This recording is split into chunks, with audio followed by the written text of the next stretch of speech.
Panginoon. At sumaiyo rin. Ang mabuting balita ng Panginoon ayon kay San Lucas. Papuri sa iyo, Panginoon.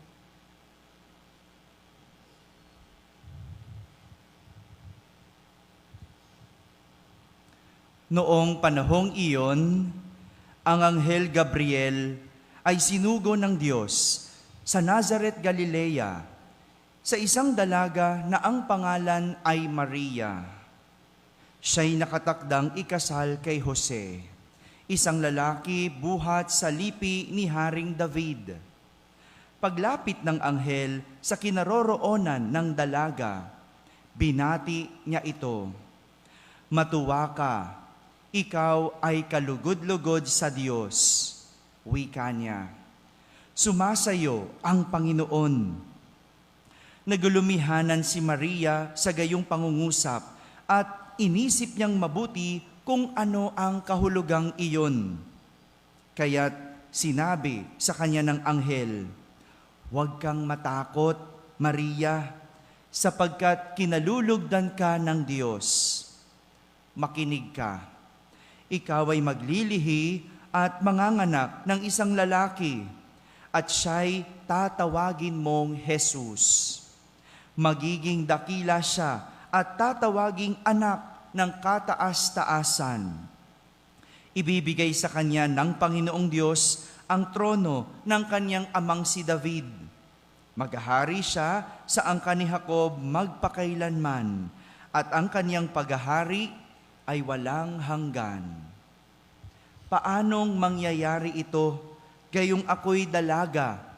tanong ni Maria.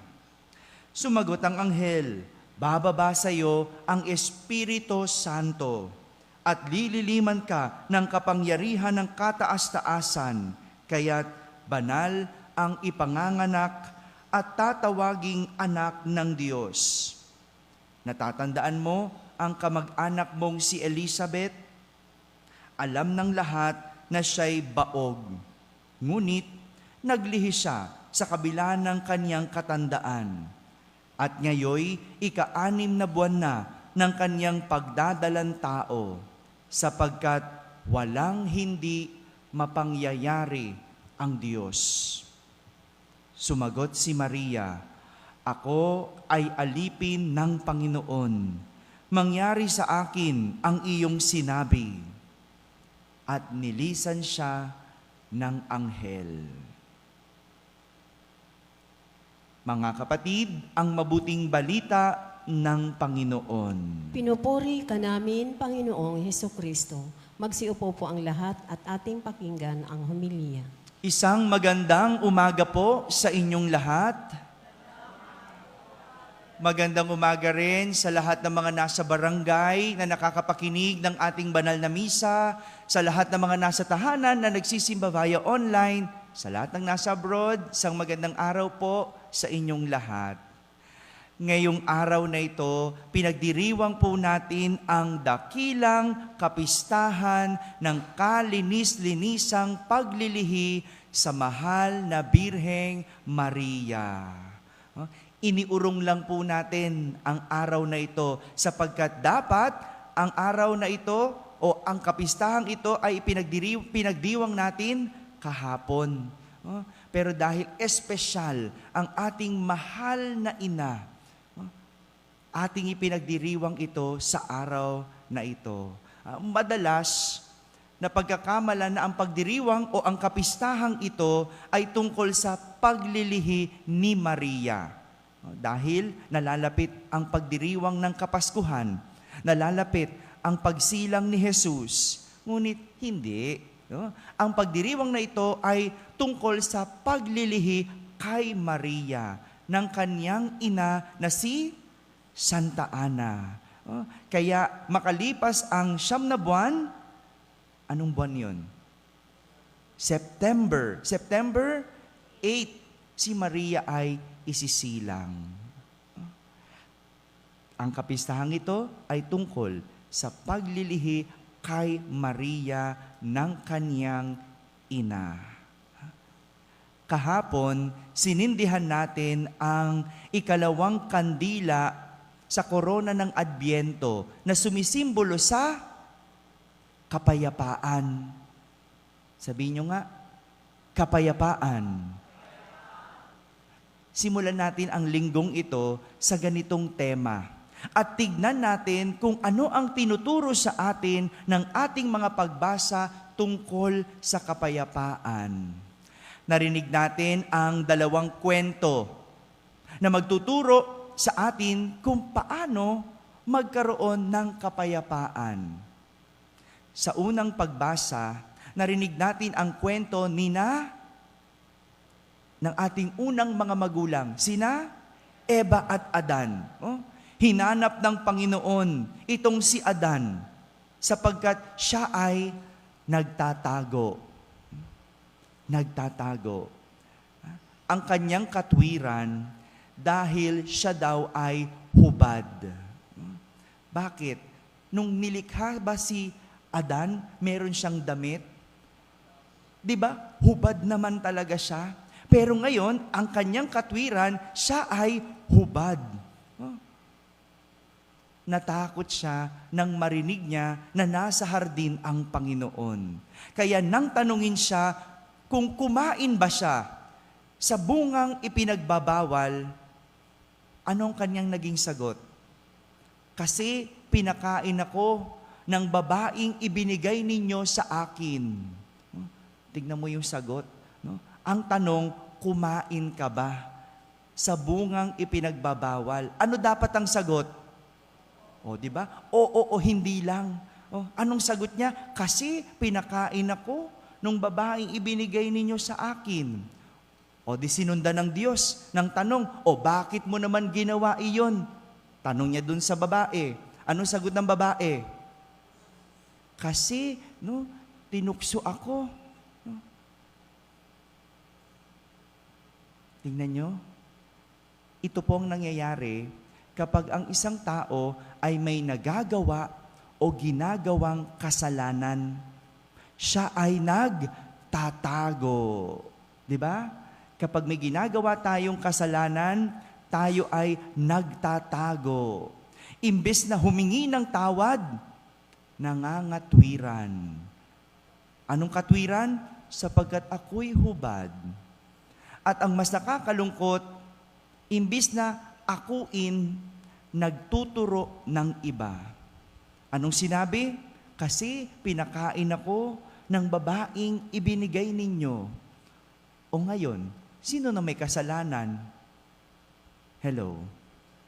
Sasabihin ng Diyos, ako pa may kasalanan? Bakit parang kasalanan ko? Dahil babinigyan kita ng babaeng makakasama? Kaya ka naging ganyan? Tingnan nyo, ganyan ang tao. Kapag may ginagawang kasalanan, nagtatago. At kapag nahuli, nagtuturo. Nangangatwiran at nagtuturo. Ganyan ang walang kapayapaan. Samantala, kwento naman ng pagbabalita kay Maria ng anghel ang ating narinig sa ating ebanghelyo o ang kwento ng Annunciation. Sa kwentong ito, si Maria sumunod sa plano ng Diyos. Bagamat siya'y may tanong. Ang tanong niya, paanong mangyayari ito gayong ako'y dalaga?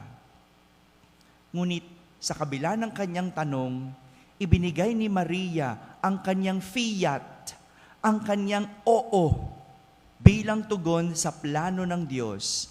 At kanyang sinabi, ako'y alipin ng Panginoon, mangyari sa akin ang ayon sa iyong sinabi. Lahat ito ay dahil naniwala si Maria na walang hindi mapangyayari ang Diyos. Walang hindi mapangyayari ang Diyos. Sa dalawang kwento, sino ang nagpakita ng kapayapaan sa kanyang puso? Sino ang nagpakita ng kapayapaan sa kanyang buhay? Ang nagtago sa Diyos o ang humarap sa anghel ng Panginoon? Ang nangatwiran sapagkat ako'y hubad, o ang nagtanong, paanong mangyayari ito gayong ako'y dalaga? Sino sa dalawa ang may kapayapaan? Ang nagturo, kasi pinakain ako ng babaeng ibinigay ninyo, o ang umako, ako'y alipin ng Panginoon, mangyari sa akin ang iyong sinabi. Sino sa dalawa ang nagpakita ng kapayapaan sa kanyang buhay? Sina Eva at Adan o si Maria? Isa lang ang pinapakita sa atin ng dalawang kwentong ito. Ang kapayapaan ay sa Diyos lang matatagpuan. Tandaan, ang kapayapaan sa Diyos lang matatagpuan. Mga kapatid, kapag walang Diyos sa lahat ng ating ginagawa, iniisip at sinasalita, huwag tayong aasang makakatagpo ng kapayapaan. Dahil walang kapayapaan sa mga taong gumagawa ng kasamaan. Walang kapayapaan sa mga taong gumagawa ng kasamaan. Dahil ang tanging kapayapaan na hinahanap natin sa Diyos lang matatagpuan. Si Maria ay pinaglihi na walang bahid dungis, wala ni katuldok na kasalanan, ni katuldok na mali. Kung kaya't kahit siya'y namuhay ng mahirap, kahit siya'y naghirap, namuhay siyang payapa. Payapa ang kanyang puso. Dahil wala siyang ibang ginawa kundi mamuhay para sa Diyos. Kaya tayo, kahit mahirap, basta ilagay ang puso at isip sa Diyos, tayo ay payapa. Tayo ay magiging payapa. Ilagay mo yung isip at puso mo sa kung ano-ano at kung kani-kanino, sigurado, sira ang kapayapaan. Aaminin ko, di ba, nakwento ko, noong mga unang linggo ko dito sa ating parokya, ano laman ang isip ko? Koleksyon, pera. Kaya wala akong kapayapaan eh. Nagigising ako ng madaling araw. Kasi isipin ko, naku, paano yung pambayad? Paano yung scholars? Paano yung feeding? Nagkamali rin ako. Naalis ko, nakalimutan ko na tanging sa Diyos lang matatagpuan ang kapayapaan. Kung ilalagay ang isip at puso sa Diyos, hindi mangyari o hindi malayong hindi mangyaring magkaroon ng kapayapaan. Mga kapatid, tandaan, sa Diyos lang matatagpuan ang kapayapaan. Amen? Amen.